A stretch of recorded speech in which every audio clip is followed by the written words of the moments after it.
ఈ వాక్యాన్ని పంచుకోవాల్సిందిగా ప్రేమతో మనవి చేస్తున్నాం.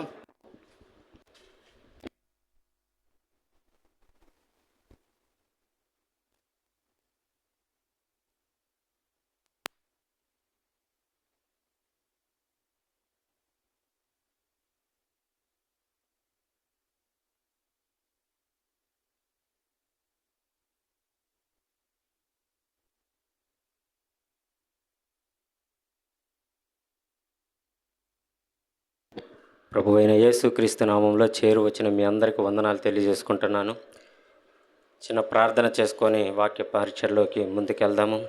పరిశుద్ధుడా, ప్రేమ నమ్మకం కలిగిన మా ప్రియ పరలోకప్ప తండ్రి, అత్యున్నత సింహాసనం పాసున మా దేవా, ఈ లోకాన్ని తండ్రి నువ్వు చూచుచూ పరిపాలిస్తున్న దేవా నీకు వందనాలయ్యా.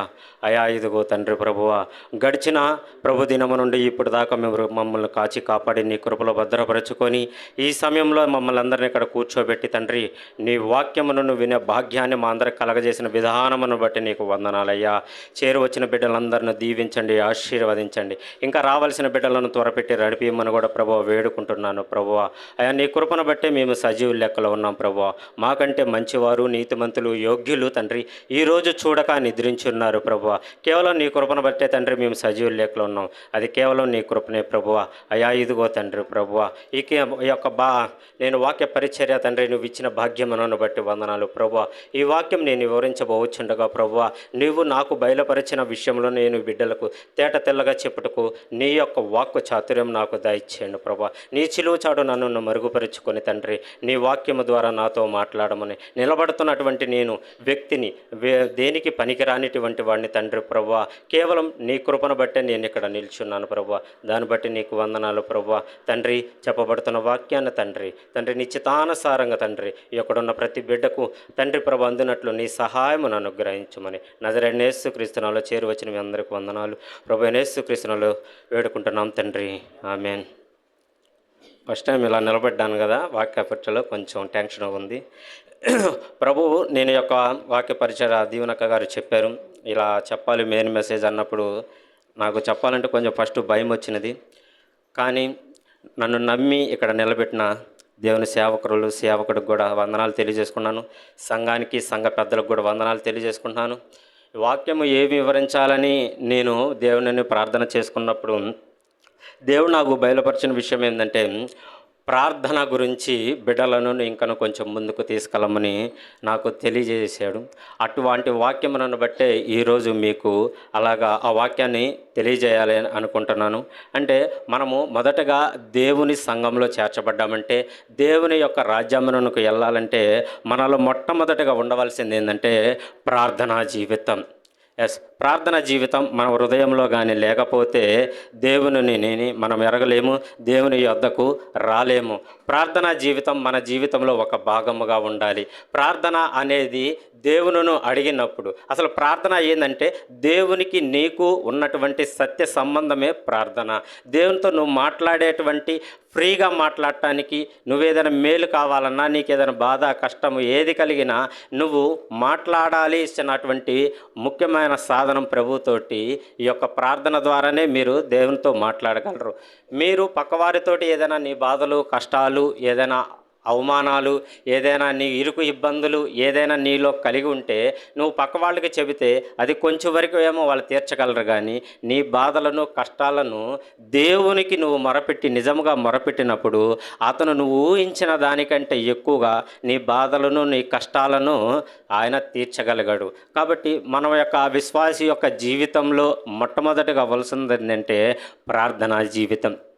ప్రార్థనా జీవితమును కలిగి ఉంటే, అలాగే ప్రార్థన జీవితమును ఇప్పటిదాకా నువ్వు కలిగి ఉంటే దేవుని ద్వారా నీకు వందనాలు. ఒకవేళ ప్రార్థన జీవితం లేకపోతే ఈనాటి నుండైనా దేవుని వద్దకు వెళ్ళటకు నీకు ప్రార్థన అనే ద్వారా నువ్వు వెళ్ళటానికి దేవుడు నీకు అనుగ్రహిస్తాడు. కాబట్టి ఒక చిన్న వచనం చదువుకొని వాక్యంలోకి ముందుకు వెళ్దాము. 66వ కీర్తన 18వ వచనమును ఒకసారి చూసుకున్నట్టయితే, నా హృదయములో లక్ష్యము చేసిన ఎడల ప్రభువు నా మనవిని వినకపోవను. చాలు. ఏమని? నా హృదయంలో నేను పాపం లక్ష్యము చేసిన ఎడల ప్రభువు నా మనవి వినకపోవును. అంటే నీ హృదయంలో ఏమై ఉన్నది? నీ హృదయంలో మంచి తలంపులు ఉన్నాయా, చెడు తలంపులు ఉన్నాయా?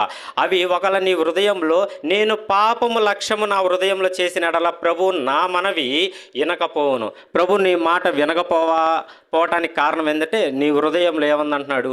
పాపము ఉందని చెబుతున్నాడు. దావీదు గారు అంటారు, నేను ప్రార్థన చేస్తాను, నాకు ప్రత్యుత్తరం ఇవ్వమని దావీదు గారు దేవుణ్ణి అడుగుతాడు. కాబట్టి అక్కడ ఎందుకు అడుగుతున్నాడు? ఆయన నిశ్వాసముగా ఉండి విశ్వాసముతో పాపము లక్ష్యము చేయక ప్రార్థన చేసి ఏమడుగుతున్నాడు? క్లియర్గా అడుగుతున్నాడు, నాకు ప్రత్యుత్తరం ఇవ్వనమని ప్రభువుని దావీదు గారు అడుగుతారు. అట్లాగే మనం చేసే పాపములు మన హృదయములో ఒకలా ఉన్నాయో లేవో అనేది నీ హృదయాంతరంగమును మరియు దేవుడికి తెలుసు, కానీ పక్కనున్న మనిషికి మాత్రం తెలియదు. కాబట్టి నీ హృదయంలో పాపమును ఉండి నువ్వు ప్రార్థన చేస్తే దేవుడు ఏమంటున్నాడంటే, నా హృదయంలో నేను పాపము లక్ష్యము చేసినట్ల ప్రభు ఏం చెప్తున్నాడు? నా మనవి వినకపోవును. అంటే నీ ప్రార్థన దేవుడు విననని చెబుతున్నాడు. అంటే నీ హృదయంలో ఉండాలి? పాపము లేనటువంటి హృదయమును కలిగి పాపము లేని హృదయమును నువ్వు కలిగి ఉండేటట్టుగా కూడా ఉండాలి. ఇంకొక వచనం చూసుకుందాము. యాకోబు గారు రాసిన యాకోబు పత్రిక 4వ అధ్యాయము 3వ వచనం.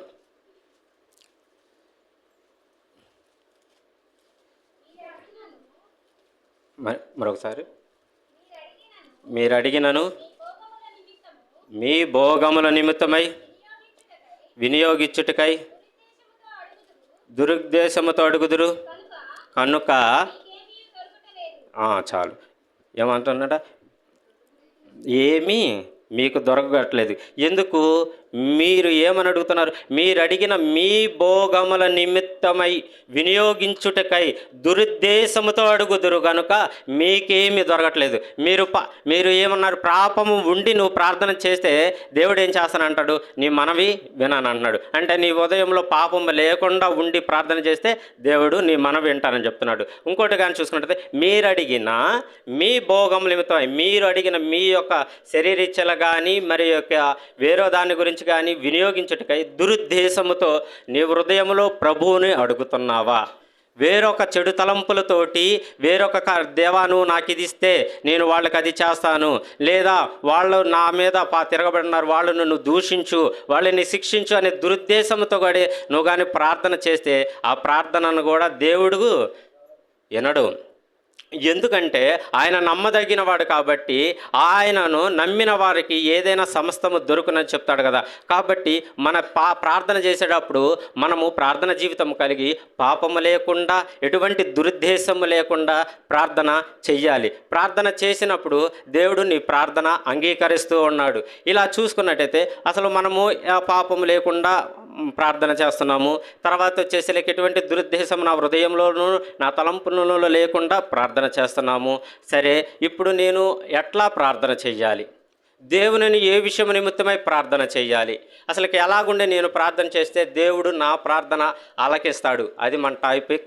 ఏంటంటే ప్రార్థనలలో మనం అడగాల్సిన విషయములను, ప్రార్థనలో మనము నిలవలసిన అంశములను నువ్వు ఎలాగ ఉండి ప్రార్థన చేస్తే దావీదు పొందుకున్నటువంటి ప్రత్యుత్తరము నువ్వు పొందుకుంటావు. దానియేలు గారు పొందుకున్నటువంటి ఆ యొక్క వాగ్దానాల ఆశీర్వాదాలు నువ్వు పొందుకోవాలంటే వాళ్ళ జీవితంలో ఉన్నట్టు కూడా మనము కూడా అలా ఉండాలంటే మనము కూడా ఏం చేయాలి? ప్రార్థన జీవితాన్ని తొలిమెట్టుగా మన జీవితంలో ఉంచుకోవాలి. విశ్వాసి జీవితం యొక్క వాళ్ళ జీవితంలో తొలిమెట్టు ఏదంటే ప్రార్థన లేనివాడు దేవుణ్ణి చూడలేడు. ఒక బస్సు ఎక్కి మనం ఒక ఊరు వెళ్ళామంటే అది నువ్వు ప్రార్థన ద్వారా అక్కడ దాకా విశ్వాస మందిరం దాకా వస్తున్నావు. అక్కడ నుండి నీకు వెళ్ళాలంటే ఏం చేయాలి? విశ్వాసము నిరీక్షణనే ఆ యొక్క రక్షణ ఉంటేనే నువ్వు పరలోకం చేర్చుకోగలవు. కాబట్టి నువ్వు ఒక ఊరు వెళ్ళాలంటే నీకు ఎలాగైతే టికెట్ ఉపయోగపడుతుందో ఆ టికెట్టే ప్రార్థన ద్వారానే నువ్వు దేవుని సంగమనకు, దేవుని యొద్దకు, దేవుని హృదయము దగ్గరికి వెళ్ళగలిగిన వాడివి. కాబట్టి దావీదుని అంటాడు కదా, నా హృదయానుసారుడని దేవుడు చెబుతున్నాడు. అలాంటి హృదయానుసారుడు ఎట్లా ఉన్నాడు? ఆయన ఒకప్పుడు పాపం చేసినా కూడా మళ్ళీ పాపం నుండి మళ్ళీ వచ్చేసి మళ్ళీ ఇంకా ఎన్నడూ పాపం చేయనివాడు అన్నట్టుగా కూడా ఉన్నాడు. అంటే అతను పాపం లక్ష్యం ఉంచుకోలేదు, ఎక్కడ కూడా అతను దురుద్దేశం లేదు.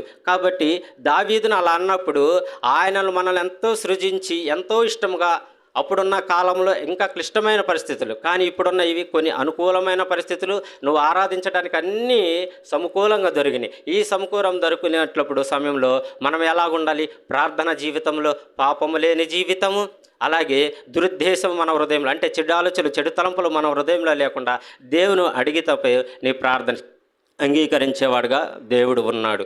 అసలు మనం ప్రార్థించాలి, మొట్టమొదటిగా ఏం చేయాలంటే నిన్ను నువ్వు సరి చేసుకోవాలి.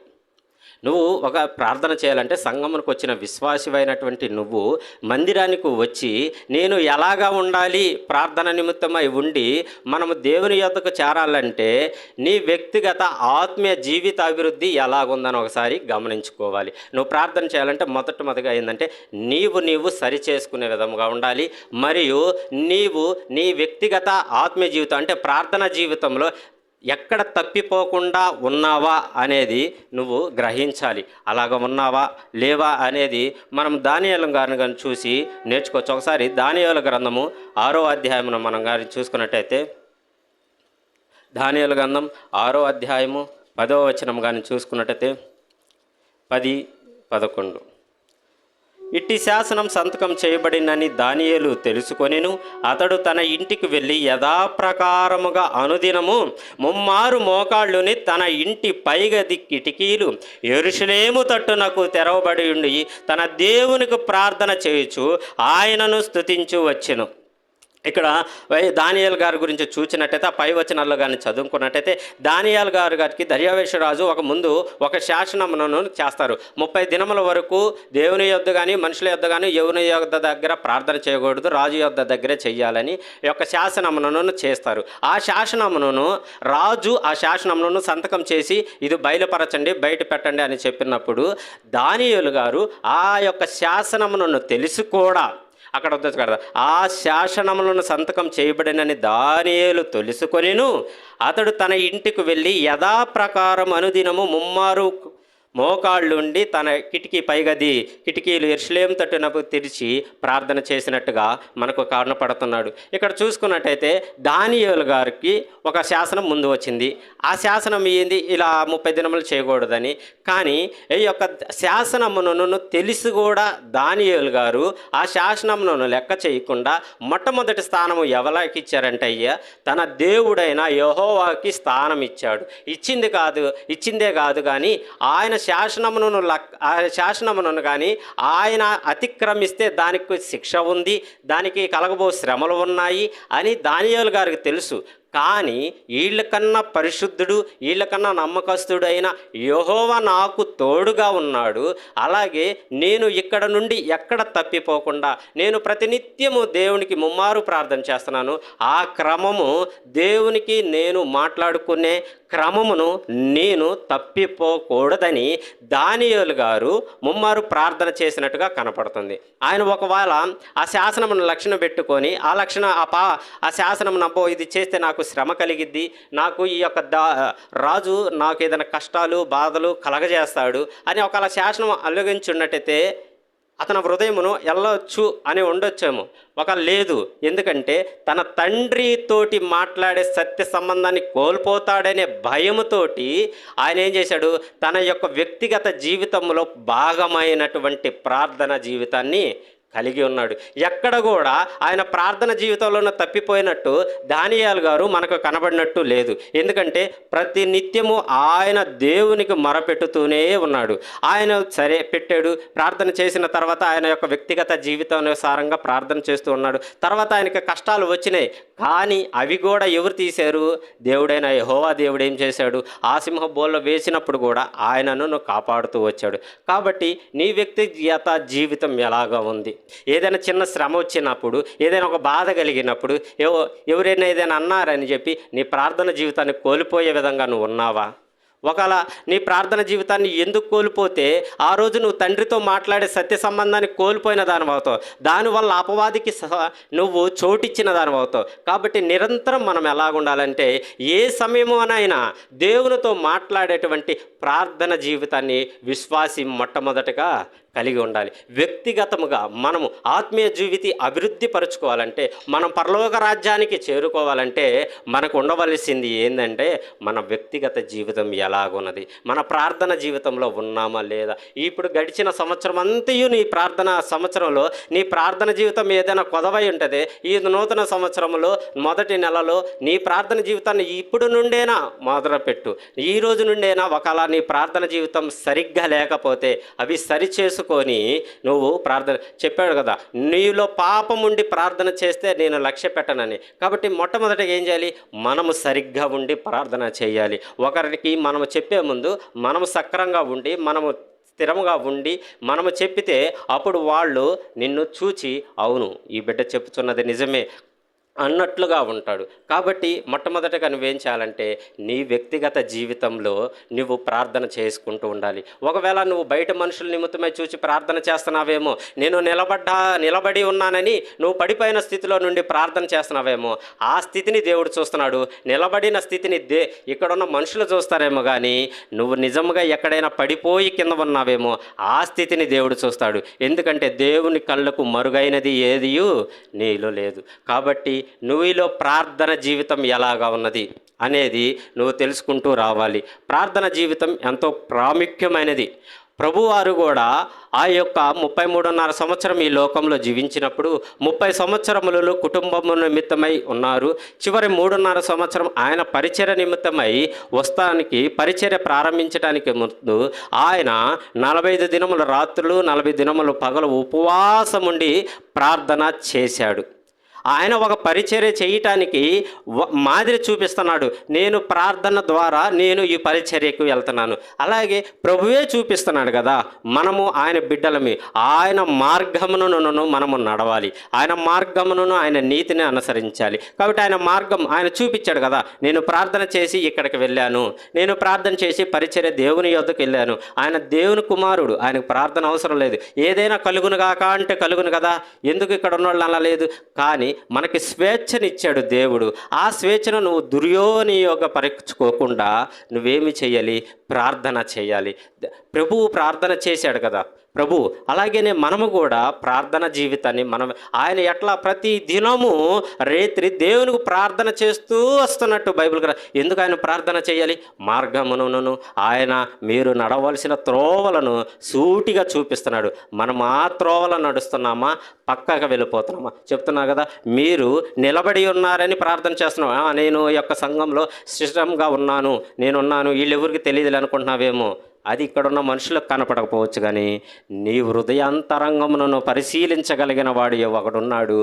ఆయన తప్పక నీ వ్యక్తిగత జీవితాన్ని గమనిస్తాడు. నువ్వెందులో పడిపోయావో, ఎందులో ఎక్కడ నిలబడ్డావో అవి దేవుడు చూచుతాడు. కాబట్టి ప్రకటన గ్రంథంలో చివరిలో చెప్తాడు, ఎవరికి ఏది తగిలినదో నేను వారికి ఇచ్చుటకు నా దగ్గర జీతం ఉన్నదండి. ప్రకటన గ్రంథం చివరిని ఒకసారి చివరి అధ్యాయంలో కానీ మనం చూసుకున్నట్టయితే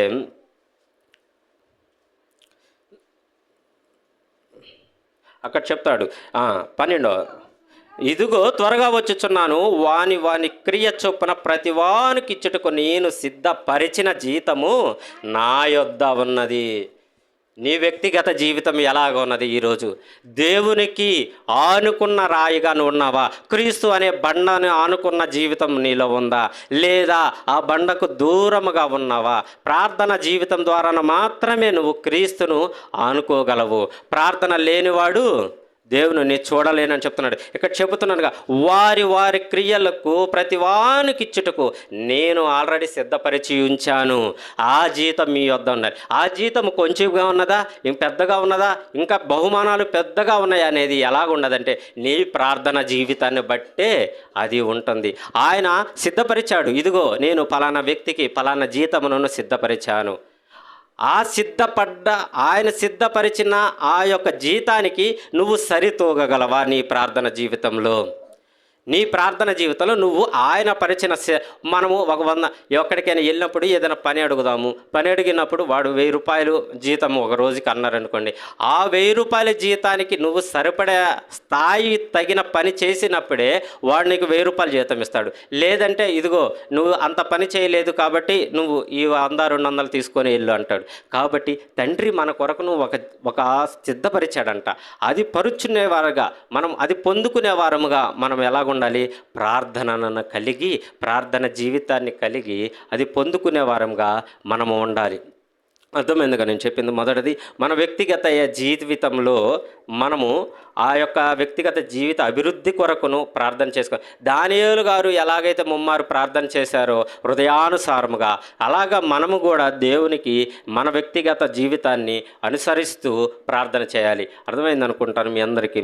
ఈ యొక్క ప్రార్థించవలసిన మొదటి ఏంటంటే, మొట్టమొదటిగా మనము సరిచేసుకోవాలి. మనం సరిచేసుకుంటే కదా ఎదుటి వాళ్ళ గురించి మనం ప్రార్థన చేయగలం. కాబట్టి మొట్టమొదటిగా మనల్ని మనం సరిచేసుకోవాలి.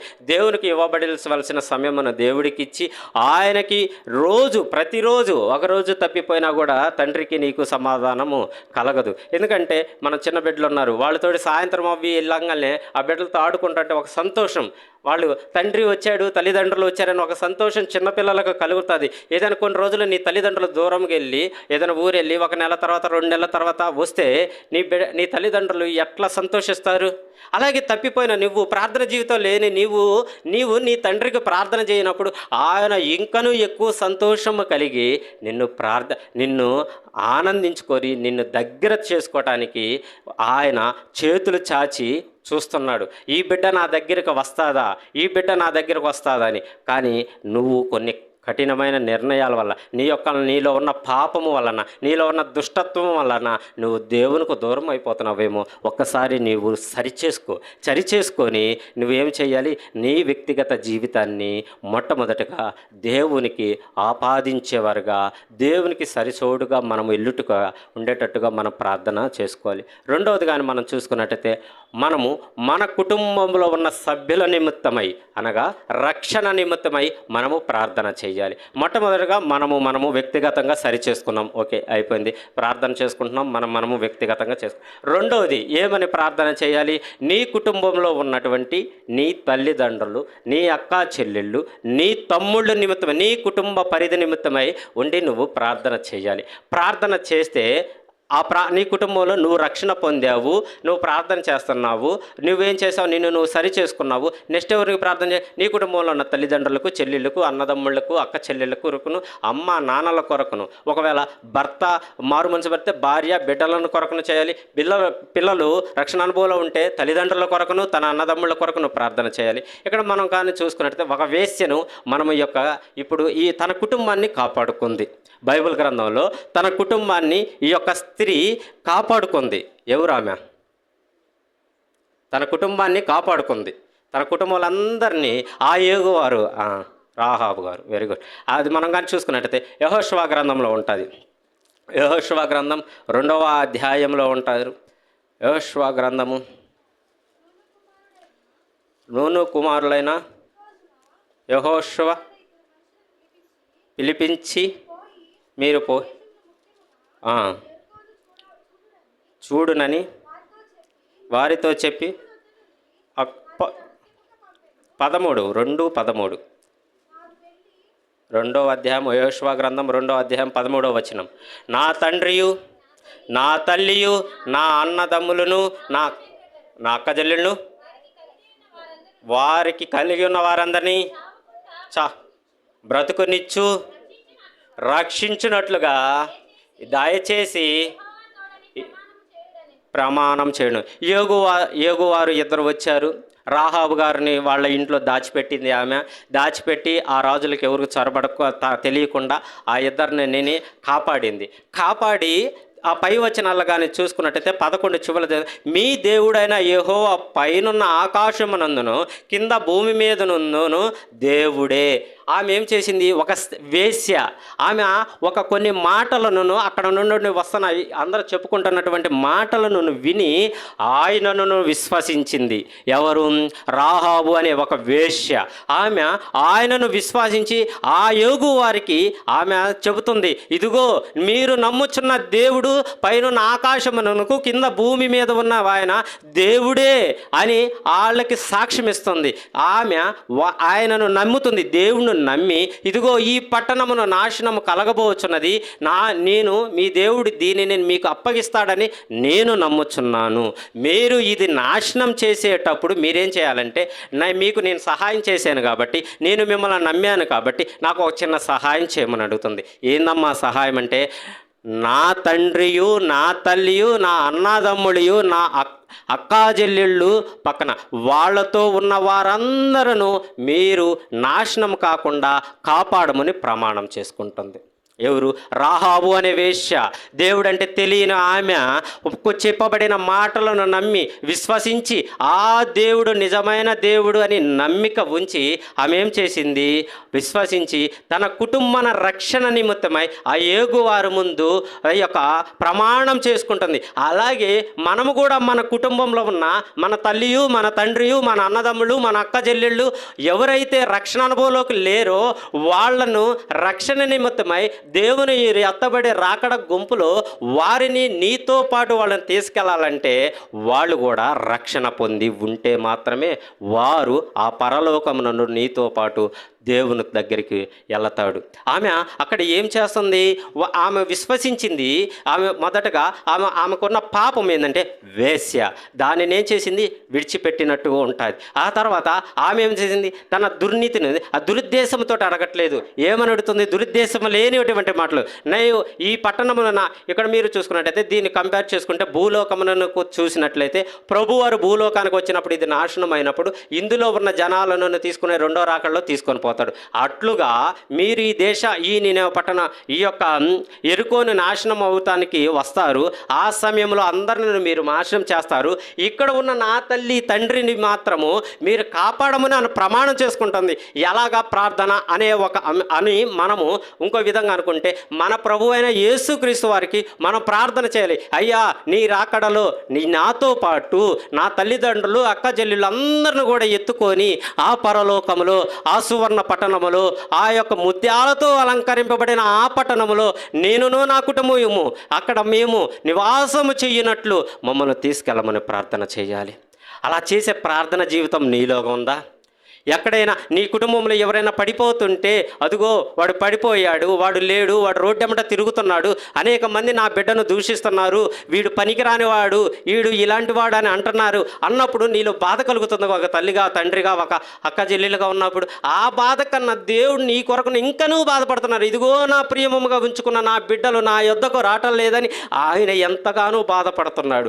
అట్లుగా నీవు నీ కుటుంబం నిమిత్తమై నీ బిడ్డల నిమిత్తమై నీ హృదయంలో నా బిడ్డ అదుగో అలాంటి పాడు మార్గంలో ఉన్నాడు, అదుగో ఆ చెడు మార్గంలో ఉన్నాడు, వాడును నేను దేవుని యొద్దకు రావాలి అని నువ్వు ఏం చేయాలి? ప్రార్థన చెయ్యాలి. కన్నీటిని విడిచుచు నీ కుమారు నిమిత్తమై నీ కుమార్తె నిమిత్తమై నీ తల్లిదండ్రుల నిమిత్తమై నువ్వు దేవుని సన్నిధిలో ఉండి ప్రార్థన చేయాలి. వేశ్య ఆ రోజు సరే ఇదేదో జరిగిపోయింది నాకెందుకులే అని ఆ రాహాబు అనుకున్నట్లయితే తన తల్లియు తండ్రియు అన్నదమ్ముళ్ళు అక్క చెల్లెళ్ళు అందరూ నాశనం అయిపోయేవారు, మిగతా వాళ్ళు. కానీ నిజమైన దేవుడు ఇదిగో ఈ పట్టణం నాశనం అవుతుంది, ఈ పట్టణం నీకు ఇస్తానని నేను నమ్ముచున్న దేవుడు నమ్మదగినవాడు. ఆ పట్టణంలో ఆ పరలోకంలో మన కుటుంబాలను కూడా అక్కడ మనము చేర్చుకోవాలి. నీ కుటుంబంలో పరలోకము చేరే నిరీక్షణ నువ్వు కలిగి ఉండాలి. నా కుటుంబం అంతయు పరలోకము చేరుతుందనే ఒక నిరీక్షణ నువ్వు కలిగి ఉండాలి. అలాగే తన కుటుంబం కొరకు ఆ వేశ్య ఎలాగైతే ప్రాధేయపడిందో నువ్వు కూడా తండ్రి కాళ్ళ యొద్ద పడి నా యొక్క కుటుంబం మొత్తము ఏమవ్వాలి? రక్షణ అనుభవంలోకి రావాలని ప్రార్థన చేయాలి. వాళ్ళను మొదటగా ప్రార్థన ద్వారా రప్పియాలి. తర్వాత నీలో పాపం ఉండకూడదు, నీలో దుర్నీతి ఉండకూడదు, నీలో చెడు తలంపులు చెడు ఆలోచనలు ఉంటే నీ ప్రార్థన దేవుడు ఎలాగ ఉంటాడు? నీవే పాపివి, ముందు మొదటగా నువ్వు సరి చేసుకోమంటాడు. కాబట్టి నిన్ను నీవు సరి చేసుకున్న తర్వాత నీ కుటుంబంలో ఉన్న వాళ్ళ నిమిత్తమై నువ్వు ప్రార్థన చేయాలి. నువ్వు ప్రార్థన చేసినప్పుడు వారు నిజముగా నువ్వు సరి చేసుకుంటే వారు తప్పనిసరిగా నీ తండ్రి తట్టు తిరుగుతారు. కాబట్టి నువ్వు ప్రార్థన చేయాలి. యెహోషువ చెప్తాడు కదా, నేను అంత బహిరంగ నేను నా ఇంటి వారు యెహోవాను సేవించుకుందాం, మీరెవరు నేను సేవించుకోండి అని చెప్తున్నాడు. అలాగే మనము కూడా పరలోకమునున్న తండ్రిని సేవించాలి. అట్లా సేవించాలంటే మన కుటుంబాల నిమిత్తమైగా వచ్చి మనము ఉండి ప్రార్థన చేసే జీవితాన్ని మనము కలిగి ఉండాలి. నీతో పాటు ఒక కుటుంబ ప్రార్థన ఏర్పరచుకోవాలి. సాయంకాలం కానీ ఉదయం కాలం కానీ నీవు కూర్చున్నట్టయితే నీతో పాటు నీ యొక్క అన్నదమ్ములను, నాన్నను, చెల్లెల్ని అందరూ కూర్చోబెట్టుకొని ఒక 5 నిమిషాలు, ఒక 10 నిమిషాలు స్టార్ట్ చేయండి. ప్రార్థన చేయటం స్టార్ట్ చేయండి. ఒకరిన తర్వాత ఒకరు వాక్యం పాడండి, ఒకరు వాక్యం చదవండి, ఒకరు పాట పాడండి, ఒకరు ప్రార్థన చేయండి. ఒక కుటుంబ ప్రార్థన కలిగి ఉండండి. మీరందరూ రేపు దేవుడు పరలోకం నుండి ఇంకోటి కూడా చెప్తాడు, పరలోకం నుండి నేను చూచినప్పుడు ఒక్కడూ నీతిమంతుడు లేడు అని చెప్తున్నాడు. ఎందు నిమిత్తము? మనము సరిచేసుకోపోవటం వలనే. అందుకని మనము సరిచేసుకొని నీ తండ్రి నిన్ను చూచున్నట్లు, ఆయన కనుదృష్టి నీ మీదకు వచ్చినట్లు నిన్ను నువ్వు సరిచేసుకొని నువ్వు కుటుంబంగా కూర్చొని అక్కడ ప్రార్థన చేస్తే దేవుడు పరలోకం నుండి నిన్ను చూస్తాడు. ఎక్కడ 2-3 కూర్చొని నా నామమును స్తుతిస్తారో వాళ్ళ మధ్యన నేను ఉంటానని చెబుతున్నాడు కదా. అటువంటి ప్రార్థన జీవితము నీలో ఉందా? ప్రార్థిస్తున్నావు, ఏమని ఆశీర్వదించు, ఎందుకు గణపరచాలి? నిన్ను ఎందుకు ఆశీర్వదించాలి దేవుడు? మొట్టమొదటగా ఒక తండ్రి తన కుమారుడు మంచి మార్గంలో నడిస్తే వాడిని మంచిది, వెరీ గుడ్ అంటాడు. కానీ వాడు చెడు మార్గంలో వెళ్తుంటే, అరే ఇది వెరీ గుడ్, నువ్వు చెడు మార్గంలో వెళ్తున్నావు, అరే నువ్వు వెరీ గుడ్, నువ్వు తప్పు పని చేస్తున్నావు అంటాడా? లేదు. కాబట్టి నువ్వు ఎలాగుండాలి? మంచి మార్గంలో నడవాలి. నువ్వు మంచి మార్గంలో నడిస్తే కదా నీ బిడ్డలో నడిచేది, వాళ్ళ బిడ్డలో నడిచేది. నువ్వు క్రమం చూపించాలి కదా. కాబట్టి దేవుడు వచ్చాడు, క్రమం చూపించాడు. ఆయనలో ఏ పాపము లేదు, ఏ దుర్నీతి ఆయనలో లేదు. నాలో పాపము ఉన్నదని మీలో ఎవరైనా నిరూపించగలరా అంటున్నాడు. కాబట్టి మనము పాపము లేని వారిగా వ్యక్తిగతంగా మనం సరిచేసుకొని మనతో పాటు కుటుంబ రక్షణ నిమిత్తమై కూడా ప్రార్థన చేసుకోవాలి. అప్పుడప్పుడు దీవెనక్క చెప్తా ఉంటుంది, నా తల్లి ప్రార్థన చేయటం వల్లనే మేము మారు మనసు పొందామని చెప్తున్నది. తన తల్లి ప్రార్థన, తన తండ్రి ఎంతగానో హింసించేవాడు, అయినను దీవెనక్క ఏం చేస్తుంది? నా తల్లి ప్రార్థన ద్వారా తన తమ్ముడు మరియు అక్క, చనిపోయిన గీతక్క కానీ వీళ్ళందరూ కానీ మారు మనసు పొంది ఈరోజు ఈ సంఘమును నడిపిస్తున్నారంటే ఎంత గొప్ప. ఆ తల్లి యొక్క ప్రార్థన ద్వారానే దీవెనక్క రూపంలో ఈ సంఘంలో ఇక్కడ ఉండి దేవుడు నిలబెట్టాడు. ఇంతమంది ఆమె చేతుల కింద ఉన్నాము అంటే దానికి కారణమేంది? ఆమె ప్రార్థన చేసింది, నా కుమార్తెలు నా కుమారుడు అని. వాళ్ళకి విరోధంగా ఉన్నటువంటి అంకులు కూడా మందు తాగుతూ ఇలా కొంచెం హింసించాడని చెప్తుంది. ఆయన కూడా మందిరానికి వస్తున్నాడు. ఎందు నిమిత్తము? ఆమె సరిచేసుకుంది, ప్రార్థన జీవితాన్ని వాళ్ళ తల్లి కలిగి ఉంది. కలగజేసి ఆమె చెబుతుంది, నా తల్లి ప్రార్థన వల్లనే మేము ఈరోజు ఇక్కడ ఉన్నాం. కొన్ని కిలోమీటర్లు వెళ్ళి నడుచుకుంటూ ప్రార్థనకి వెళ్ళి ఉంటుంది. ఎందు నిమిత్తమై? ఇక్కడ ఉన్న మనమే దగ్గరగా ఉన్న సంగమనానికి సమయానికి రాలేని అనేక సమయములు కూడా ఉన్నాయి. కానీ మనం సరిచేసుకోవాలి. క్రమము కలిగిన జీవితాన్ని, క్రమశిక్షణ కలిగిన జీవితాన్ని మనం అవలంబించుకోవాలి. కాబట్టి దీవెనక్కను ఇంతలాగా అభివృద్ధి చెందిందంటే, ఆమె కింద ఇంతమంది ఉన్నామంటే, ఆమె ఇన్ని సంఘములోనూ తిరిగి తన వాక్య పరిచర్య చేస్తున్నారంటే ఎలా? తన తల్లి యొక్క ప్రార్థన ద్వారానే దీవెనక్క ఇక్కడ నిలబడ్డది. ఏమో ఆమె ప్రార్థన చేయకపోతే వాళ్ళు ఏమై ఉండేవాళ్ళు? ఆ ప్రార్థనను దేవుడు అంగీకరించాడు, తన బిడ్డలను నిలబెట్టాడు. చూస్తున్నాం కదా మన వాళ్ళ కుటుంబాన్ని. అట్లాగనే మనము కూడా మన కుటుంబాలు కూడా దేవుని సన్నిధిలో దినదినాభివృద్ధి పొందినట్టుగా మనము ప్రార్థన చేయాలి. ఒక రోజా కాదు, 2 రోజుల తిరగలేదు, 3వ రోజు తిరగలేదు, సంవత్సరం, 2 సంవత్సరాలు, 10 సంవత్సరాలు. నా భార్య కోసం నేను 6 సంవత్సరాల నుండి ప్రార్థన చేస్తూనే ఉన్నాను. కన్నీటి ప్రార్థన, రక్షణ లేదని. ఈ దేవుడు ఏదో ఒక రోజు తన హృదయంలో తలంపు కలగజేస్తాడని. ఎక్కడో 2 నిమిషాలు పట్టదు, బాప్తీసం తీసుకుంటే తీసేసుకుంటారు. కానీ తన విరిగిన హృదయంలో దేవుడు తనతో మాట్లాడాలని ఒక విశ్వాసంతో ఆ బిడ్డ ఉంది. అట్లాగనే మనము కూడా ఏం చేయాలి? మన తమ్ముళ్ళు, మన అన్నజల్లుళ్ళు, మన తమ్ముళ్ళు ఎక్కడైతే పడిపోతున్నారో అక్కడ నుండి వాళ్ళని ఎత్తి మందిరాల్లోకి నడిపియాలి. అట్లా మనము వాళ్ళకి మాదిరిగా కనపడినప్పుడు వాళ్ళు తప్పనిసరిగా నీ తట్టు తిరుగుతారు. మొట్టమొదటగా మనం వ్యక్తిగతంగా ఆత్మీయ జీవిత అభివృద్ధిని పొందేవారంగా ఉండాలి. రెండోది వచ్చేసరికి మన కుటుంబంలో నశించిపోతున్న వాళ్ళని కూడా, దాని కింద కొన్ని వచనాలు కానీ చూసుకున్నట్టయితే 6:17 యెహోషువ గ్రంథం 6వ అధ్యాయము 17వ వచనం కానీ చూసుకున్నట్టయితే, ఆ మనుషులు ఆమెతో ఇట్లనరు, ఇదిగో మేము ఈ దేశమునకు వచ్చేవారము గనుక చెప్తున్నారు, వచ్చువారుము గనుక నీవు మా చేత చేయించి ఈ ప్రమాణ విషయమై మేము నిర్దోషులమగునట్లు నీవు మమ్మును దించిన ఈ కిటికీకి ఈ ఎర్రని దారము కట్టి నీ తండ్రిని నీ తల్లిని నీ అన్నదమ్ములను నీ తండ్రి ఇంటి వారందరూ ఇచ్చట చేర్చుకొనమును. ఇక్కడ ఒకటి చెప్తున్నాడు ఆయన, నేను వస్తాను. ఎవరంటే నమ్మదగిన దేవుడు మా వెనక ఉన్నాడు కాబట్టి నేను మళ్ళీ మీ ఇంటికి వస్తాను, నిన్ను కాపాడుతాను. నిన్ను కాపాడాలన్నప్పుడు నువ్వేం చేయాలంటే, నువ్వు నన్ను అడిగావు కదా, నన్ను రక్షించు, నా కుటుంబాన్ని రక్షించని, వాళ్ళందరూ కూడా ఈ గృహంలోకి చేర్చు. నువ్వు మమ్మల్ని అయితే ఏ కిటికీ నుండి పైనుండి దించావో ఈ కిటికీకి ఒక ఎర్రని దారమును పెట్టు. ఇది మాకు ఒక ఆనవాలుగా ఉంటుంది. అలాగే తండ్రి పరలోకం నుండి భూలోకానికి నిన్ను తీసుకొని వెళ్ళటానికి వచ్చినప్పుడు నీ కుటుంబంలో ఎర్రని దారము ఎలాగైతే వాళ్ళు పెట్టి దాన్ని ఒక గుర్తుగా ఏర్పరచుకున్నారు, నీవు కూడా నీ కుటుంబం కూడా రక్షణ అనుభవం కలిగి ఉంటే దేవుడు ఎత్తబడే గుంపులో కూడా నిన్ను ఉంచుతాడు. మనము యొక్క అంతిమ లక్షణం ఏంటంటే, యాత్రులుగా మనం వచ్చాము, తిరిగి ఈ యొక్క సమయం ముగించుకున్న తర్వాత యాత్రికులుగా వెళ్ళిపోవాలి. అంటే మనము భూలోకానికి వచ్చాం, తిరిగి పరలోకమునున్న ఆ 12 గుమ్మముల పట్టణములోకి మనము వెళ్ళాలి. నా తండ్రి ఇంట అనేక నివాసములు కలవని చెప్పినాడు కదా, ఆ నివాసాలన్నీ మనము మన కుటుంబాలు పొందుకునే విధముగా మనము ముందుకు వెళ్ళాలి. కాబట్టి అక్కడ వేగువారు ఆమెకు సూచన చూపిస్తున్నారు, ఈ ఇంటికి ఆ కిటికీకి ఎర్రని గీత, ఎర్రని తాడును కట్టు, ఇక్కడికి ఎవరిని చేర్చాలి, నీ తండ్రిని నీ తల్లిని నీ అన్నదమ్ములని నీ ఇంటి వారందరినీ చేర్చమంటున్నాడు. అలాగే నీవు రక్షించబడిన ఒక అక్కవ కానీ ఒక చెల్లి కానీ అమ్మవ కానీ ఎవరినైతే మిగతా వాళ్ళందరూ కూడా నువ్వు ఇక్కడికి చేర్చాలి. ఈరోజు తల్లిదండ్రులు వస్తే బిడ్డలు రాట్లా, బిడ్డలు వస్తే తల్లిదండ్రులు రాట్లా, అసలు బెడ్లో వస్తే అసలు తండ్రి రాట్లా కొన్ని సమయంలో. అలాంటి సమయంలో ఆమె చెప్తుంది, ఆయన చెప్తున్నారు వేగువారు, మీ వాళ్ళందరినీ ఈ గృహంలోకి చేర్చు. అట్లుగానే నీవు కూడా నీ కుటుంబాన్ని మందిరంలోకి చేర్చు.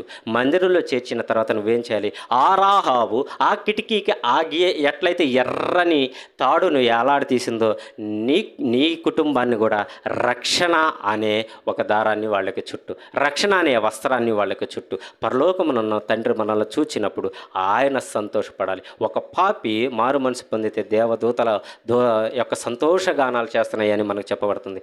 కాబట్టి మనం ఎలా ఉండాలి, మనము సరిచేసుకుంటూ మన కుటుంబమును మందిరానికి నడిపిస్తూ వాళ్ళ రక్షణ నిమిత్తమై ప్రార్థన చేయాలి. అంటే నువ్వు ప్రార్థనలో ఎలాగో ఉండాలనేది క్వాలిఫికేషన్స్ ఇవి క్వాలిఫికేషన్స్. ఎలాగంటే నువ్వు సరిచేసుకొని ప్రార్థన చేయాలి. నువ్వు నా కుటుంబం కొరకు నేను ప్రార్థన చేయాలని నువ్వు ప్రార్థన చేయాలి. అలాగే మూడోది వచ్చేసరికి నశించుచున్న వారిని రక్షించటానికి నువ్వు ప్రార్థన చేయాలి. ఎవరు ఈ నశించిన నీ బంధువులు కానీ మిత్రులు కానీ. ఇప్పుడు ఏం జరిగింది, నువ్వు అయిపోయావు, నీ తర్వాత ఎవరు అయిపోయారు, నీ కుటుంబం అయిపోయింది. నీ కుటుంబం తర్వాత ఎవరున్నారు, పక్కనున్న బంధువులు మిత్రులు స్నేహితులు నీకు తెలిసిన వారు, ఈ చుట్టుపక్కల ఎవరైతే ఉన్నారో లేదంటే ఈ దేశంలో ఉన్నారో ఈ ప్రపంచంలో ఉన్నారో వాళ్ళందరి కొరకును కూడా నువ్వు ప్రార్థన చేయాలి. ప్రార్థనలో మూడోది ఏంటి అంటే మనము ఎలాగో ప్రార్థన చేయాలి, నశించిపోవచ్చున్న వారిని రక్షించేటట్టుకు ప్రార్థన చేయాలి. అదిగో ఒకసారి మనం చూసుకున్నట్లయితే సమూయేలు మొదటి గ్రంథం 12వ అధ్యాయము 23.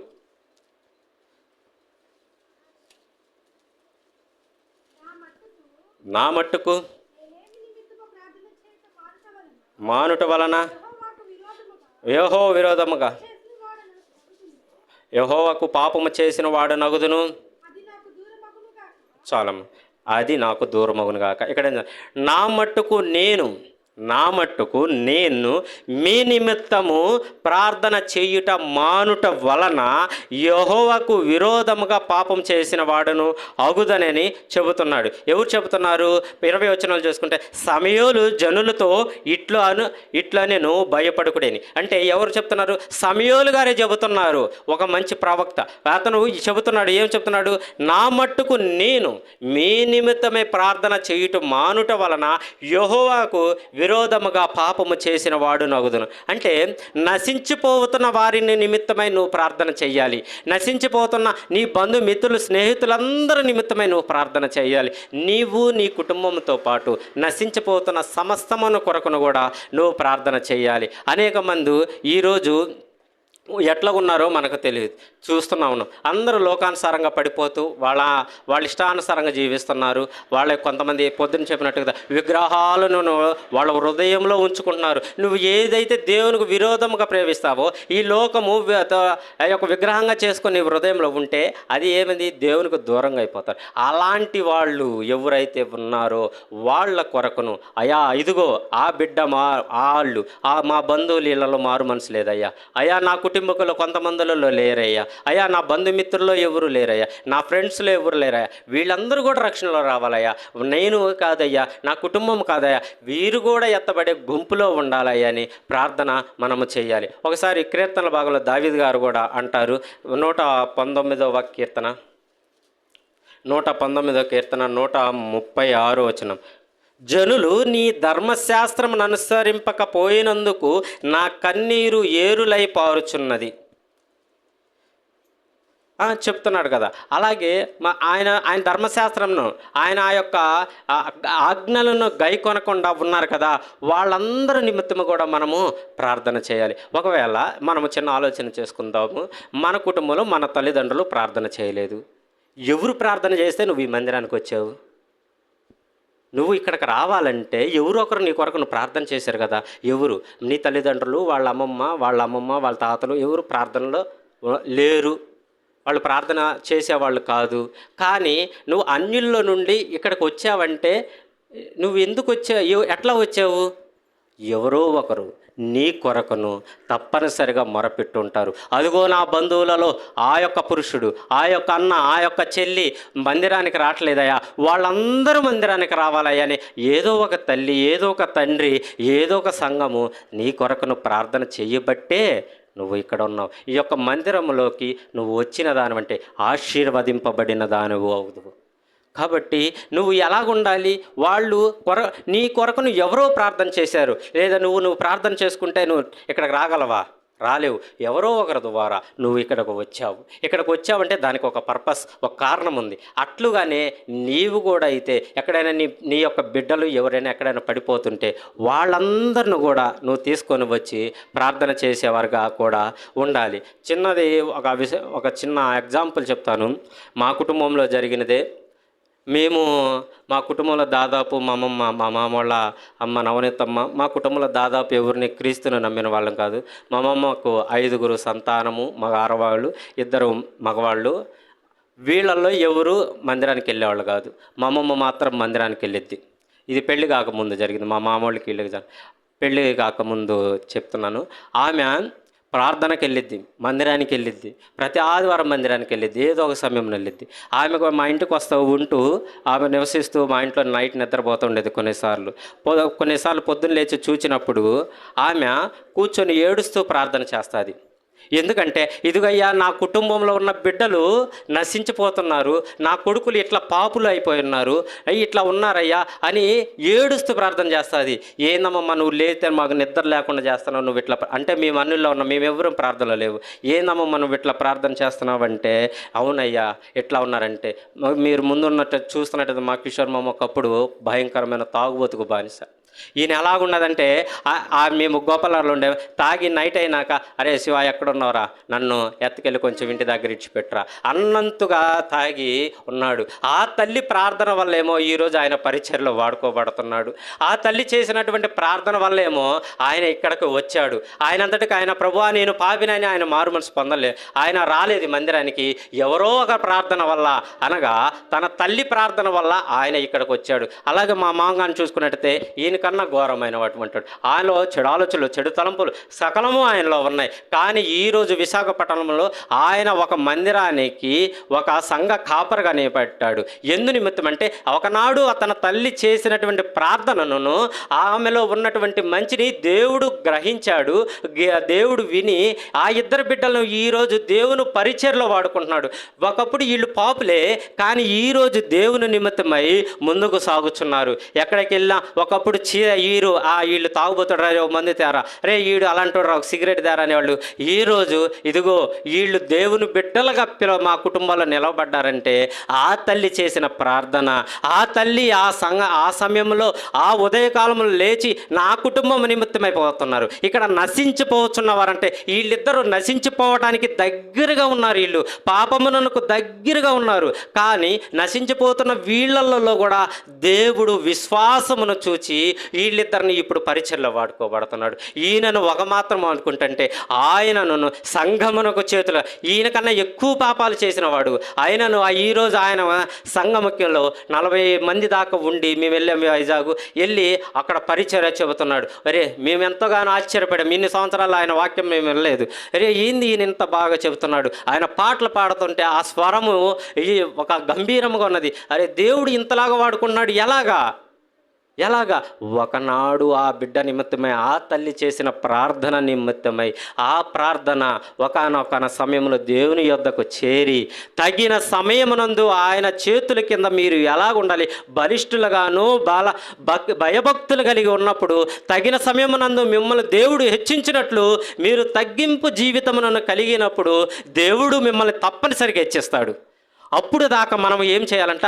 తగ్గింపు జీవితాన్ని, పాపము లేని జీవితాన్ని, దురుద్దేశము లేని జీవితాన్ని మన హృదయంలో కలిగి ఉండాలి. ఈరోజు ఆ బిడ్డలను నా కళ్ళారా నేను చూశాను. నన్ను కూడా అడిగేది, అరే చూడండి రా యెఫ్తా చర్చికి వెళ్తాదామా చెప్తుంది. అరే అది చూడరా చిన్న పిల్లలు రా బైబిల్ పట్టుకొని వెళ్తున్నారు, నువ్వెందుకు రావురా అంటే, నేను రానమ్మమ్మ, మేము ఆంజనేయ స్వామి టెంకాయ కొట్టాలి, వీటికి కాయ చేయాలి, మేము రావు మా నాన్న ఒప్పుకొని. కానీ ఒకవేళ నా నిమిత్తమే మా అమ్మ ప్రార్థన చేయలేదు, నాకు తెలుసు. ఎందుకంటే ఆమె ప్రార్థన జీవితం లేదు, మా నాన్న విగ్రహారాధకుడు. నేను కూడా ఇక్కడ నిలబడ్డానంటే, కనీసం రక్షణ అనుభవంలోకి నిలబడ్డానంటే దానికి కారణం ఒకవేళ మా అమ్మమ్మ నా కొరకును ప్రార్థన చేసిందేమో. ఇదిగో నా మనవడు నా మనవరాళ్ళు వీళ్ళందరూ ఇలా ఉండారంటే, ఈరోజు దాదాపు 2 కుటుంబాలు తప్ప మొత్తం మా కుటుంబంలో ఉన్న ప్రతి ఒక్కళ్ళు రక్షణ అనుభవంలో ఉన్నారు. ప్రతి ఒక్కరు రక్షణ అనుకున్నారు ఆ తల్లి ప్రార్థన చేయటం వల్లే. ఎందుకంటే నాకు తెలిసి మాకు తెలిసిన వాళ్ళు ఎవరు ప్రార్థన జీవితాన్ని ఎక్కువగా లేరు. మా కుటుంబంలో మా అమ్మమ్మ తప్ప మాకు ఎవరు ప్రార్థన జీవితాన్ని కలిగి లేరు.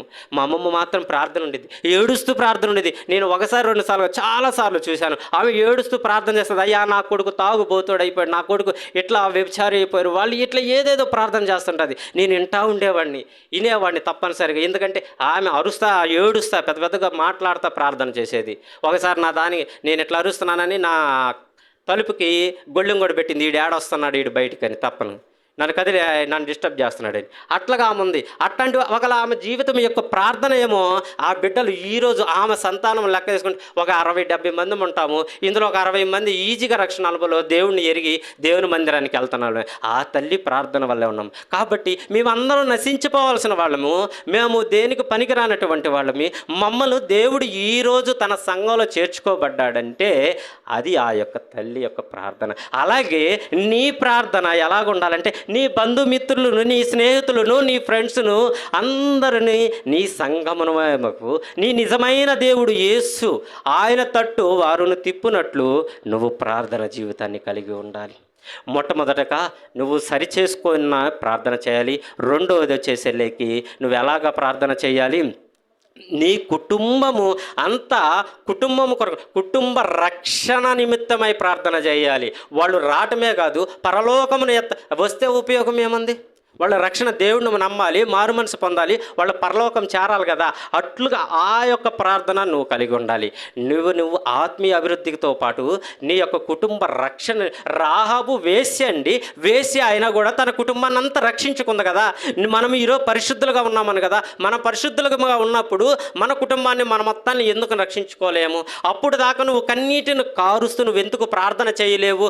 ఒకరోజు నువ్వు వాళ్ళని విడిచిపెట్టినా కూడా వాళ్ళు ఆ రోజు నువ్వు ఆ రోజు బాగా నువ్వు నాకు చెప్తున్నావే, నువ్వు బాగా ప్రార్థన చేస్తావేంది, నువ్వేమో ఇక్కడే మంచిగా ఉంటావు, ఇంటికి వెళ్తేమో నీ నోరు తెరిస్తే అందరికీ తెలుసు పాపములు తప్ప నీ నోటిలో బూతు మాటలు తప్ప ఏమి రావు, నువ్వు వచ్చి మాకు మంచి మాటలు చెప్తున్నావా అని నీ కుటుంబం నిన్నే ఏలు చూపించకూడదు.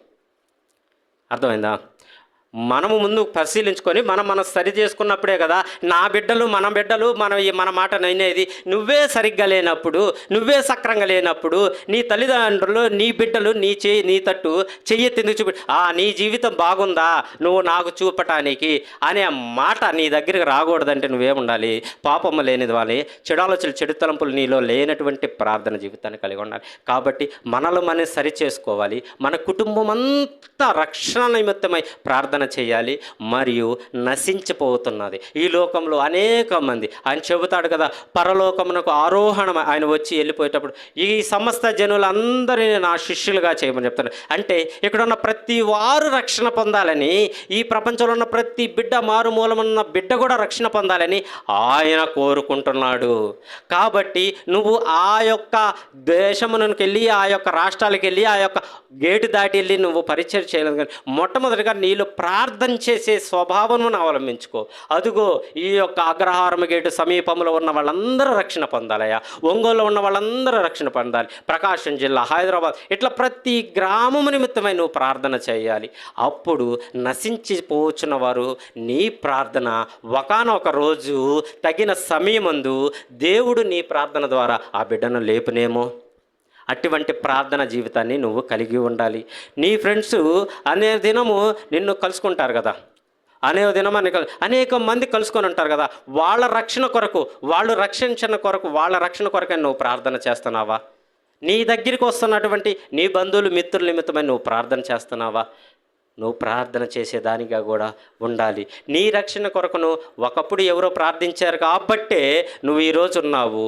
ఈరోజు నువ్వు రక్షింపబడ్డావు కాబట్టి నువ్వు ప్రార్థన చేస్తే ఇంకొక రోజు ఇంకో బిడ్డ ఏదో ఒక సంఘంలోనో ఏదో ఒక ఊర్లోనో దేవుడి దయ వల్ల అక్కడ చేరి పరలోక రాజ్యం చేరినప్పుడు దేవుడు ఇందాక చెప్పాడు కదా, నేను మీకు ఏదైతే జీతము తగిన సమయంలో వచ్చినప్పుడు ఇస్తానన్నాడు, ఆ జీతం కొంచెం ఫలం పెంచుకోవచ్చు. ఇప్పుడు దాకా మీ జీతం ఎంత ఉందేమో ఇంకొంచెం ప్రార్థన జీవితాన్ని కలిగి ఇంకొకరిని రక్షణ అనుభవించి ఏమో యువతల వారి కొరకు నీ ప్రార్థన ఆ బిడ్డకు తగిలి ఆ బిడ్డ సంఘంలో చేర్చబడితే నీ ఇంత జీతం ఉన్నది ఇంకొంచెం పెద్దగా బహుమానం పెరగవచ్చునేమో. ఇదిగో నా ప్రియ కుమారుడు, నా ప్రియ కుమారి అని ఆయన పిలవాలి. కాబట్టి అటువంటి ప్రార్థన జీవితాన్ని నువ్వు కలిగి ఉన్నావా? అదొకసారి గమనించుకో. ఇంకోసారి కానీ ఇంకో వచనం కానీ చూసుకున్నట్టయితే 4వది, దేవుని సేవకుల కొరకు కూడా మనం ప్రార్థన చేయాలి. ఇప్పుడు దాకా నీ గురించి అయిపోయింది, నీ కుటుంబం నిమిత్తం అయిపోయింది, నశించిపోతున్న జనాంగం గురించి అయిపోతుంది. ఇంకెవరున్నారు? దేవుని సేవకులు. మీరందరూ మనందరం ఇక్కడ కూర్చొని వింటున్నామంటే దానికి కారణం దేవుడు ఏర్పరచుకున్న సంఘ సేవకులు, సంఘ కాపరులు. వీరు నిమిత్తమై మనము ప్రార్థన చేయాలి. ఒకసారి 2వ కొరింథీ 1వ అధ్యాయం కానీ మనం ఒకసారి చూసుకున్నట్టయితే 2వ కొరింథీ 1వ అధ్యాయము 2వ కొరింథీ 1వ అధ్యాయము 8వ వచనం నుండి 11 వరకు. సహోదరులారా, తెలియకుండా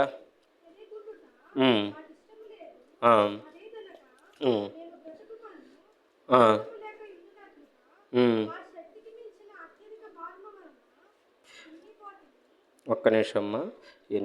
1వ అధ్యాయం 2వ కొరింథీ 1:8 ఇక్కడ ఉంటుంది. సహోదరుల ఆశీర్వాదం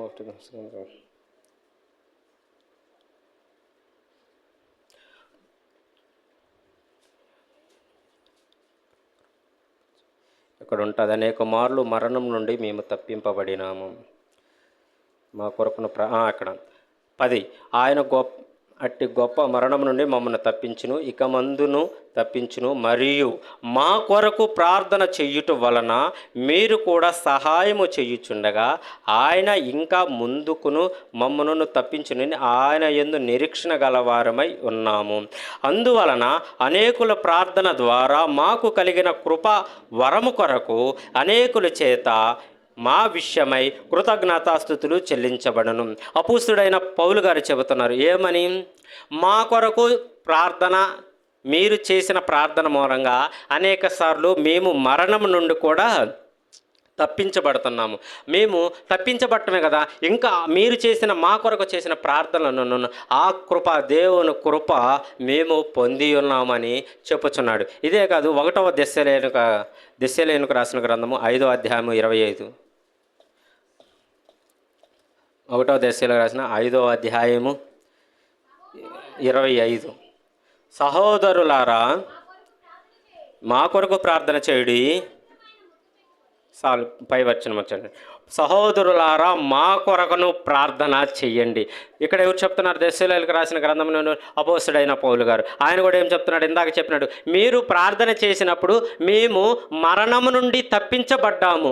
ఈరోజు సంఘ కాపరులు ఈ సంఘమును విడిచి అనేక చోట్లకు వాక్యానుసారముగా అనేక చోట్లకు వాళ్ళ పరిచర్య నిమిత్తమై వాళ్ళు వెళుతుండగా, వాళ్ళ ప్రయాణాల నిమిత్తమై, వాళ్ళ ఆరోగ్యం నిమిత్తమై, వాళ్ళ యొక్క రక్షణ నిమిత్తమై, వాళ్ళ యొక్క ప్రతి విషయమును గురించి మనం ఏమి చేయాలంటే సంఘ సభ్యులుగా చేయాల్సింది ఏంటంటే, వాళ్ళు వెళ్ళిన సమయంలో మా కొరకును ప్రార్థన చేయమని చెప్పినప్పుడు తప్పనిసరిగా నీవు నీ సంఘ కాపరి నిమిత్తమై నువ్వు ప్రార్థన చేసేవానిగా నువ్వు ఉండాలి.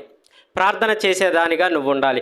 మన కొరకనే కదా వారు అనేక సంఘములను తిరుగుతూ వాక్యములను ప్రచురించి నశించిపోతున్న వారిని వాళ్ళు రక్షించటానికి వెళ్తున్నారు కదా వాళ్ళ వాక్యము ద్వారా.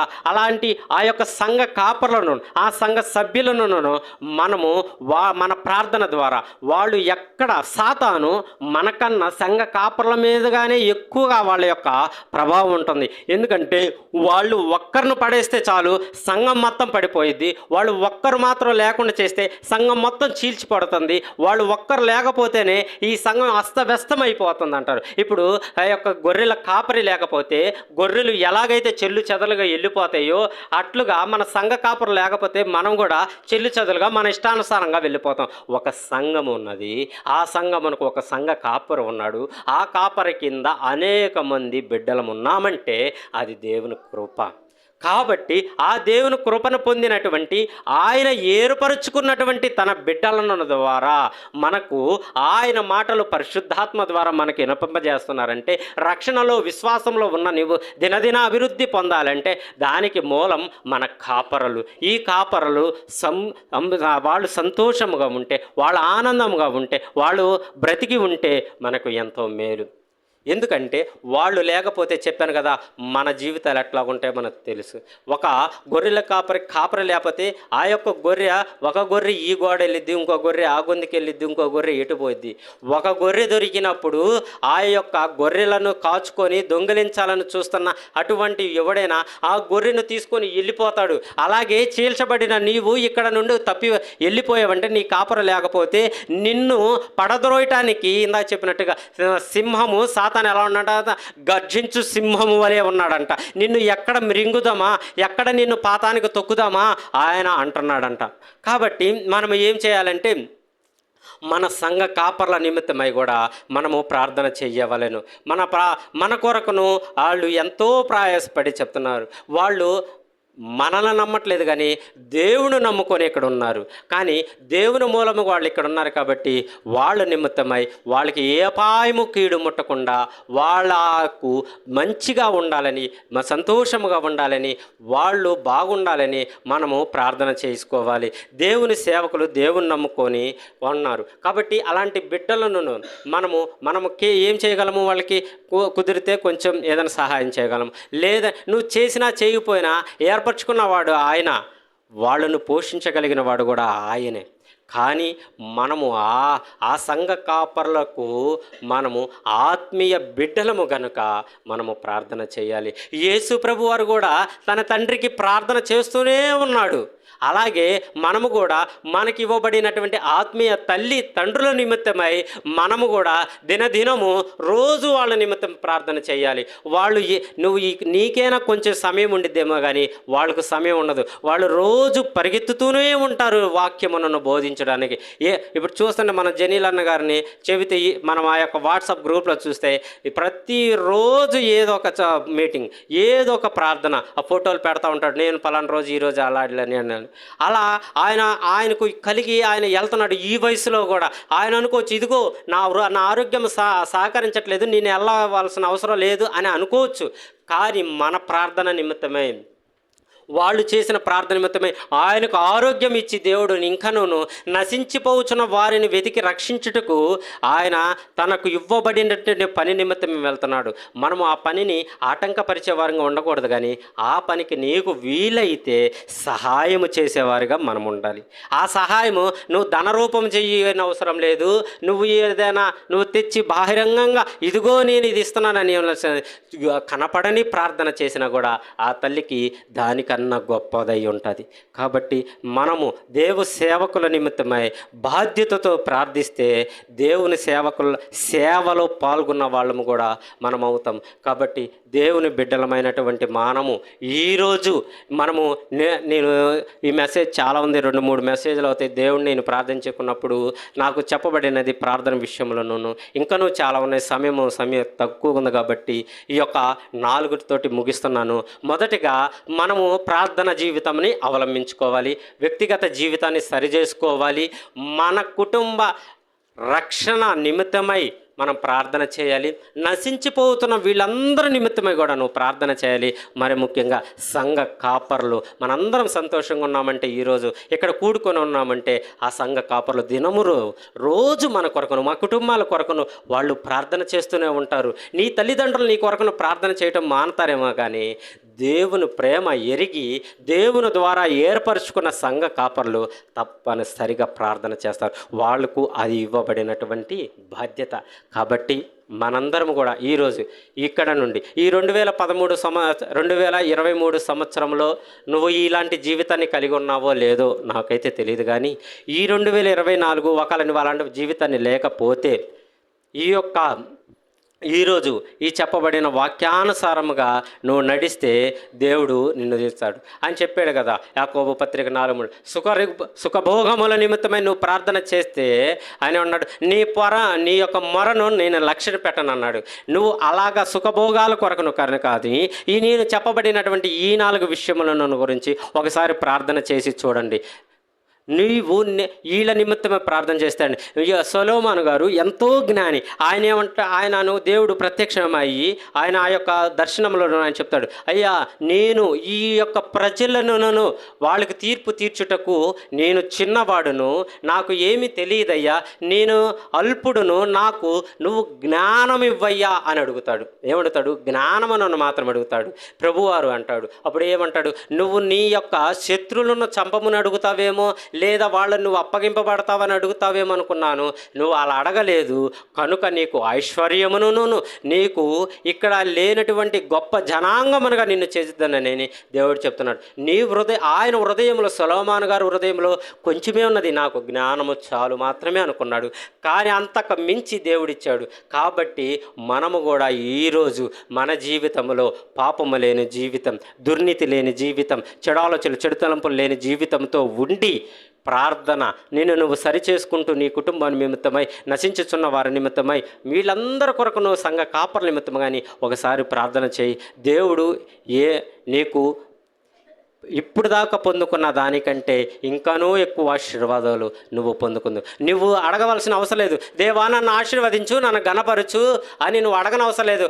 ఆయన దీవెనలు మెండారుగా ఉన్నాయి, ఆయన దీవెనలు పట్టజాలనంత విస్తారముగా ఉన్నాయి. కాబట్టి నువ్వు ఎలాగ ఉండాలి? పాపము లేని దానిగా ఉండాలి, నువ్వు దుర్నీతి లేని దానిగా ఉండాలి. నీ కొరకును నువ్వే కాకుండా నశించిపోతున్న వాళ్ళందరి కొరకును కూడా ఈ యొక్క ప్రార్థనలో చేసుకోవాల్సింది కోరుకున్నాను. చిన్న ప్రార్థన చేసుకొని దీన్ని ముగించుకుందాం ఈ వాక్యాన్ని. పరిశుద్ధుడా, ప్రేమ నమ్మకం కలిగిన మా ప్రియ పరలోకపు తండ్రి, నీ బంగారు పాదములకు వందనాలు, స్థుతులు, స్తోత్రాలు తెలియజేసుకున్నానయ్యా. అయ్యా ఇదిగో తండ్రి ప్రభు, నువ్వు ఇచ్చిన అవకాశమును బట్టి నీకు వందనాలు, స్థుతులు, స్తోత్రాలు తెలియజేసుకున్నాను ప్రభు. దేనికి పనికిరానటువంటి నన్ను ఇక్కడ నిలబెట్టి నీ వాక్యమును వివరించుటకు తండ్రి ప్రభు చెప్పుడుకు నువ్వు ఇచ్చిన అవకాశమును బట్టి వందనాలయ్యా. ఇదిగో తండ్రి ప్రభువా, నువ్వు చెప్పినట్లుగా తండ్రి ప్రభు మమ్మలను మేము వ్యక్తిగత ఆత్మీయ అభివృద్ధి పొందేటకు అనగా త్వరగా మేము సరిచేసుకుంటూ నీ ముందుకు నడువుటకు కృప దయచేయండి ప్రభువా. అలాగే తండ్రి ప్రభా మా కుటుంబం అంతయు తండ్రి ప్రభా, ఇక్కడ చేరిన ప్రతి ఒక్కరి కుటుంబం అంతయు తండ్రి ప్రభా రక్షణ అనుభవంలోకి నడువుటకు నీ కృప దయచేయండి ప్రభా. రాహాబు తన కుటుంబాన్ని ఎలా కాపాడుకుందో అట్లుగా తండ్రి ప్రభా మేము మా కుటుంబాలను కాపాడుకోవటానికి నీ కృప దయచేయండి. అలాగే తండ్రి ప్రభా ఇదిగో తండ్రి ప్రభా నశించిపోతున్న వారి నిమిత్తమై కూడా ప్రార్థన చేయమన్నారు ప్రభువా. అయ్యా తండ్రి ప్రభువా ఆ యొక్క అపోస్తుడైన పౌలు గారు కానీ అనేక మంది చెబుతున్నారు ప్రభువా మీరు చేసిన ప్రార్థన బట్టి వందనాలని. కాబట్టి తండ్రి ప్రభా నశించిపోయిన వారు సమయంలో గారు చెబుతున్నారు ప్రభా, మేము నశించిపోయిన మీ నిమిత్తమై నేను ప్రార్థన చెయ్యకపోవటం యెహోవాకు పాపం చేసిన వాడు నగుదనని. అట్లుగా తండ్రి ప్రభా నశించిపోతున్న వారందరి కొరకును కూడా ప్రార్థన చేసే ధన్యతను మా జీవితంలో అవలంబించుకోవడానికి నీ కృప దయచేయండి ప్రభువా. అలాగే తండ్రి ప్రభువా సంఘ కాపరులు తండ్రి ప్రభా మమ్మల్ని ప్రేమించి తండ్రి ప్రభా దేనికి పనికిరాండి అంటే మా కొరకును తండ్రి మీరు సంఘ కాపరులు నియమించారు ప్రభువా. దాన్ని బట్టి నీకు వందనాలు ప్రభా. గొర్రె ఎలాగ నడవాలో తన దాసుడు ఎలాగ తన యొక్క యజమాని ఎట్లా చెబుతాడో అలాగే తండ్రి నీ సంఘ కాపరులు నీ చిత్తాన్ని మాకు తెలియజేస్తూ వస్తున్నారు ప్రభువా. అట్లుగా మేము నడుచుట్టుకు నీ కృప దయచేయండి ప్రభువా.